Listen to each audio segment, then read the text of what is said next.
అత్యంత బాధాకరమైన విషయం ఏంటంటే, వయసుతో పని లేకుండా ఎవరికి పడితే వాళ్ళకి ఈ హార్ట్ ప్రాబ్లమ్స్ వచ్చేస్తున్నాయండి. దానికి కారణం చిన్న వయసులోనే కొంతమందికి మందు అలవాటు వచ్చేస్తుందండి. ఆ మందు వేసుకోవటం, ఉడికి ఉడకని మాంసాన్ని నమలకుండానే లోపలికి వేసేయటం. మరి లోపల ఈ జీర్ణక్రియ దెబ్బతింటం, దాని భారం అంతా హార్ట్ మీద పట్టడం, ఇదంతా జరుగుతుందండి.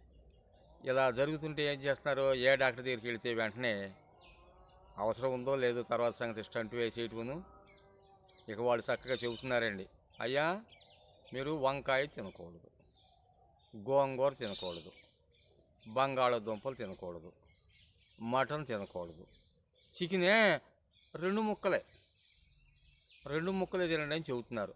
ఆ 2 ముక్కలు కూడా తినవద్దని చెబితే దిగులేసుకుని అయిపోతారేమోనని చెప్పేసి అలా చెబుతున్నారు, జాలి తలిచివేయడం మీద. నిలవ పచ్చడి తినకూడదు, డాబా మెట్లు ఎక్కకూడదు. ఒకవేళ ఎక్కేవానికి అక్కడే కూర్చోమని దిగి రాబా. గట్టిగా ఏడుస్తావేమో ఏడవబాక, గట్టిగా నవ్వబాక, నవ్వు వచ్చినా కానీ ఆపుకో. ఈ రకమైన అప్పగింతలన్నీ పెట్టి పంపిస్తున్నారండి. అంటే మనిషిని సావకుండా బ్రతకకుండా చేసి పంపిస్తున్నారండి.